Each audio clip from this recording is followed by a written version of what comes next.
Hey, hey, hey. It's Filter Free Friday, y'all. Listen, I am so glad y'all here. This is the last Friday of 2022, and I couldn't be more grateful that I have made it almost to the end of this year. Um, Interestingly enough, I just need your patience because I was trying to think about what I was going to talk about today, and could hardly come up with anything that was not rooted and grounded in Scripture. And if you have read my book, The Holy Educated Motherfucker, you know that one part of the way that I talk about holy is in its traditional sense to mean consecrated to a higher purpose. And I think it's fitting that on this Kwanzaa day of Nia, which means purpose, that it's the last Friday of the month. I chose my word for 2023. And I must tell you that in 2022, I couldn't figure out a word. So I brought my vision board from 2022. And this is what it looked like. It was just a peace symbol. And I don't know if you can read it, but it says courageous transformer. And it has the scripture Judges 6:12. And if you're not familiar, it basically just says, "The Lord is with you, my mighty warrior." Um, and that's all I put, and typically when I do a vision board, it's got all kinds of stuff. And by the way, I am going to have a vision board party again in January. But I did not want to, in 2022, one thing I learned is when I am in charge of the deadline or the timeline, that there is no reason to create a timeline that's going to make me stressed, um, and cause me to have to like worry. And so March, I'm gonna have the vision board party. It's gonna be in person. I was trying to decide if I was gonna do it at my house, because before COVID, I used to do these vision board parties at my house and cook for my guests and everything. But the last time in 2019, child, there was some folk all up in my house I didn't know, which I do not have a problem with. But there were some spirits that I didn't know either, and I don't know. So I'm gonna use the library, and I'll let y'all know if you want to come. It is not going to be the first weekend. It's probably going to be the third weekend in January. And it always takes like several hours. So get your stuff together. I'll have poster boards in. But anyway, I could not think of one word for 2022. So I picked two words, courageous transformer, and I have the video, and I picked the judges, which is the Lord is with you, my mighty warrior. And in 2021, I was doing a lot of anti-racism work, a lot of inclusion work, trying to get people to um, show up and um, just be better humans, right? And thank you, Marge. I'm going to look into that for sure. And so the story that comes to me when I think about this year is particularly related to Bible stories because, I am the holy educated motherfucker, right? Like, it's interesting the people who have trouble with that title almost always are people who have trouble with language. And I get it. In fact, in the last chapter of the book, I detail why even I had issues with the term. If you haven't read it, you don't know that I didn't just name myself that. It was a term that was used to describe me when people were trying to be offensive. And one night when I went to sleep, I believe God talks to me through my dreams. If you read the book, you would know that as well. And God said, "Nicole, you are that holy, educated, and a motherfucker at times." And so therefore, here we are. But in 2022, when I said courageous transformer, what I was not expecting was that I was going to find out that my father was not my father, that I was going to meet a 77-year-old man, now 78-year-old man, whose face matches my face. I had no idea that all of my books, all six of them, have the word empathy mentioned in them over 1,000 times, and that Forbes would reach out to me to start a project to launch an empathy revolution movement and that I, who think I'm still the worst person to tell you about empathy, would pivot towards empathy as the foundation for all of this work. And so all I could think about was Noah. If you don't know the story of Noah, God was pretty perturbed with humans and felt like we were being real wicked and nasty. And according to the story, God was just going to kill us all and going to spare Noah, just Noah. And these kind of stories used to get me in trouble when I was a kid because, first of all, Noah lived to be like 500 years old. And I wanted to know how that was possible. And then, second of all, some estimates say that it took Noah over 100 years to build this ark. And when you hear preachers talk about it, they talk about it as if, no, I mean, it's 120 years and ain't no flood happened, and you out there with your hammer and nails, everybody making fun of you, right? But what I think is fascinating is I've never had anybody talk about the week-long time that it takes for you to get on the ark, two of each kind of animal in order uh, to save the species. So another question I had as a child is, okay, so God is getting rid of all the humans but saving all the animals. Okay, fine. If you don't know this about me, as I absolutely love dogs, I probably should not have a dog ever again. I can't take it when they pass away, but I love dogs.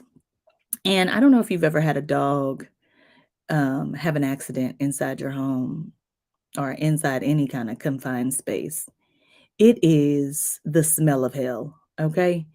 And so if you think about two of each kind of every kind of animal on the earth on this boat, it don't matter how big the boat is or how big the ark is.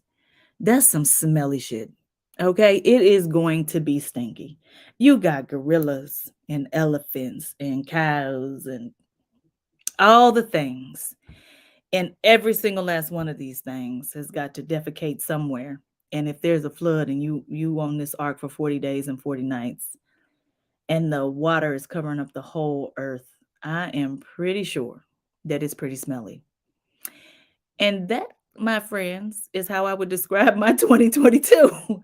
Listen, let me start by saying I needed every every single part of what happened to me in this year in order to help me quickly get to where I needed to be, to lead this empathy revolution. Because let me tell you, the first chapter in this book, Spark the Heart: Engineering Empathy in Organizations, is titled "Why I Might Be the Worst Person to Talk to You About Empathy." And I started that chapter after January 26th, after I found out that my father was not my father. Wasn't nobody gonna tell me who was. And I'm telling you, there was a level of anger and madness and lack of understanding that I can't even begin to tell you how strong it was, really, not with words. And so how's the person who mad and frustrated and angry and not trying to understand anybody and wanting to scorch this whole thing gonna be the person to lead the empathy revolution like Housewife? So the whole first chapter is about why you shouldn't listen to me about none of this at all. And I'm writing the book alongside um the the time that I'm finding my father. In fact, the day I find him, I believe I'm in New Bern, North Carolina, finishing up the book like later that week or maybe the week before. At the same time, Khalid's graduation is happening, and so I I got to experience what I believe God felt when God if God gets so mad that God can just be like, "To hell with all of y'all." For the first time in my life, and when I was a kid, I couldn't understand that anger emotion at all. But now I felt it and I felt it for months. I was mad with people who did. I was mad with people who were living. I was mad. Everybody, everybody could have gotten this heat. And I think contrary to what people who see me on Filter Free Friday think, feel, and believe, I actually had never really had anger in that way. I was one of those people who used to say, never let the sun go down on your anger, because Had nothing happened to me that I need to be that mad about. In fact, people would get mad at me because I wasn't mad. They would do stuff and I'd be like, oh, yeah, okay, whatever. I was like one of the most dismissive people on the planet. Like, you could try to get me mad and you might be able to do it for like that long. But child, listen, here, it was bad. And it reminds me of what it must have smelled like on that ark. And Noah is doing exactly what God told him to do. Um, and yet, can you imagine and just think about that smell? And Laura, I absolutely agree with you. Like, when you at the circus, you trying to enjoy what's happening in front of you, but the smell, child, the smell. And the story, I think, is a reminder of God's power and how faithful God is to us to protect us and to care for us. And that kind of sums up my 2022, really. When I think about Judges 6:12 and God being with me as a mighty warrior as we take on these challenges, there are a lot of things that I just fully believe God was there, throughout. Because if you are not familiar with ancestry.com or even 23andMe, you have to have a decent amount of genetic connection for them to help be able to find who your people are. The closest relative I had on my paternal side was a first cousin once removed. So this is an auntie's grandchild. That's it, just that one person. Everybody else is like fourth or fifth cousins on that side. I mean, I had nothing. And the angel who took my case, her name was Amy. She said, "This is gonna be a long shot, but let's see what we can do." In 24 hours, she had figured out who my paternal grandparents were with very, very little data. And why am I bringing that up on a filter-free Friday when I'm normally talking about the happenings of the week? I say that I value humor and I value truth and I value justice. And those are principles that I have said throughout my entire life that guide me. And I don't know what your principles or what your values are that guide you, but I think it's important to know what they are. And I think it's important to be able to rattle them off because it helps kind of guide your decisions. But if you call something a principle and it changes when the times get tough, when the art gets smelly, it's not really a principle. It's a tactic that you're using to help you when you need it. I just found out that Nelson Mandela's the book that was written, the gentleman who wrote it is now releasing the audio tapes, and I've been listening to them for 2 days because it is just phenomenal to hear him talk about his life. And he said very clearly, which again I think this is very relevant on the Kwanzaa Day of Nia, which means purpose. He said, "Listen, nonviolence for me was a tactic. It was not a principle." He said, "If you are violent towards me, I will be violent towards you. And if you handle conflict in peaceful ways, I will be peaceful towards you." And I just think the world would be a better place if all of us could really be clear about what we truly believe is a principle versus what we believe is a tactic or a strategy that we're willing to shift and adjust when it suits us. You know, he also said, when something evil has occurred, it is very clear to him. I have evil has happened. I saw it. And what are you going to do about it? This idea that we just push past things without doing anything about it is really hard for me to get my head around. And to stand on one side and to tell people I have seen harm caused, I saw it with my own eyes, and I wanna know what you are going to do about it. Sometimes people will associate that with being unkind, lacking empathy, um, being too harsh. But to that I say this, as I go into 2023, the word that I have chosen, this year that I hope does not have the kind of transformational power that 2022 has had is captivate. And I feel really good about the word, Like internally, I feel really good about the word. But if I'm being honest, I've been judging the fact that I didn't pick something like grateful or faithful or, you know, focused or organized. But those words just don't do it for me, not for 2023. My hope is that I can truly spark the heart, my own and others, to be able to look at the ugly, to smell the poop on the ark and say, you know what? In the short term, I got to just deal with this. But in the long term, I got to repair this problem. Then I got to clean this up. And I feel principled in that belief. And I really hope that a lot of people will join me. I was looking at Mr. Santos's, what do they call it?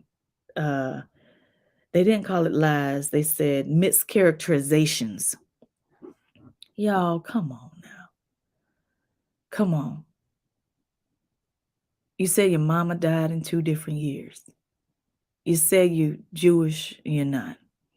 You said you graduated from a university, you did not. You I mean, the list is just so long. And we want to demand truth and say that we believe in honesty, and yet this is evil. We have all seen it happen. And the question should be, what are we going to do about it? What are we going to do about it? And I live in the Midwest. I spent all my life in the Midwest. I spent my summers in the South. And so I understand Midwest nice. I understand Southern hospitality. And what I think is necessary, and I don't mean to sound arrogant if I do by continuing to say I.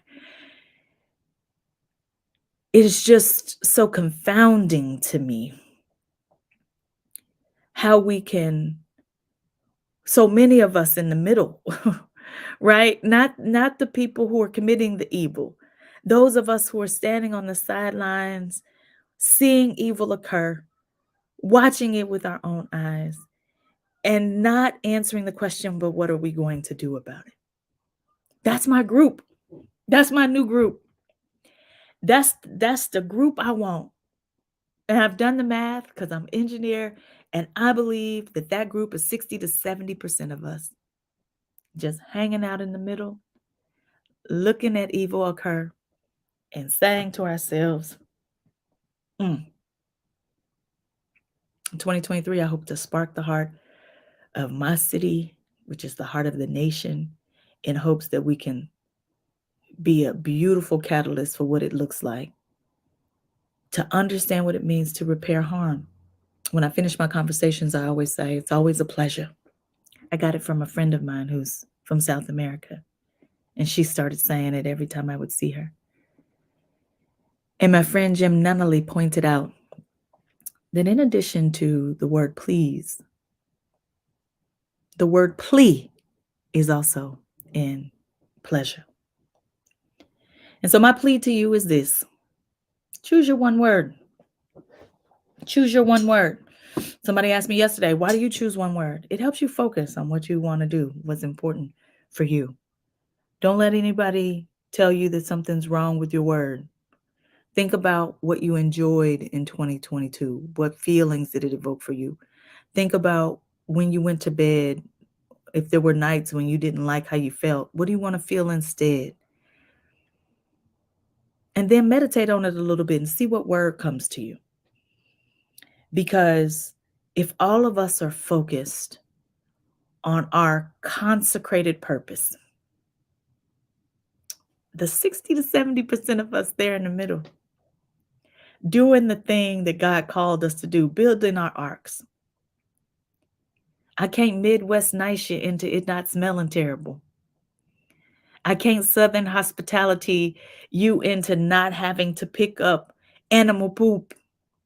It's part of living out the purpose that God has for our life. I don't know how to say it any other way. And if by chance You feel this hole in your heart and you just feel lost out there. Child, I have been trying to not be the one to tell you sometimes it is really hard to figure out what you're supposed to do if you are not connected to the one who created you. I don't know what that looks like. If you can figure it out, tell me. I'm happy to listen.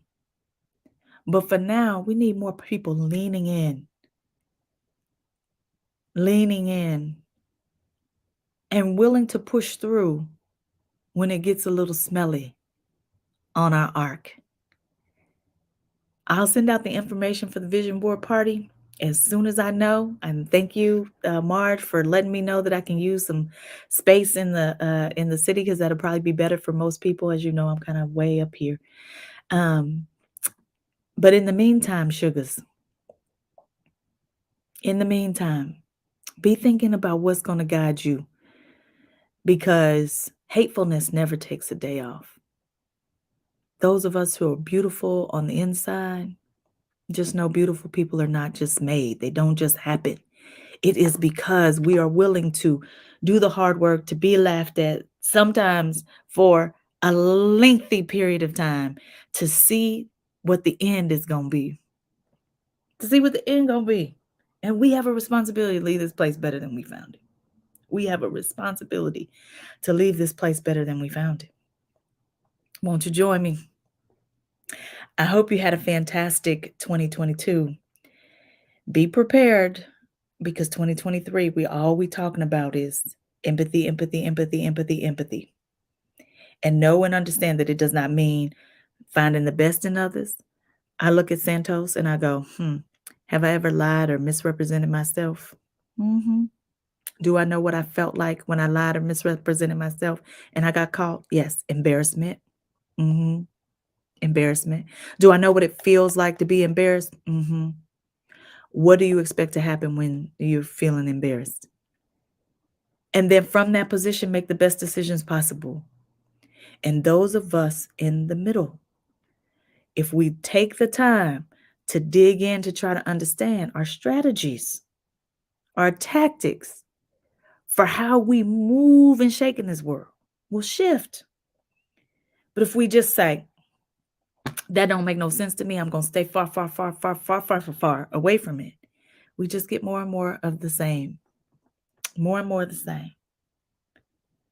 And so here I am saying, don't put Courageous Transformer on your vision board party. I do not recommend 2 stars. 2 stars, do not recommend. But I'm looking forward to what your one word is. And if you feel so inclined, please share it with me. I'd love to know.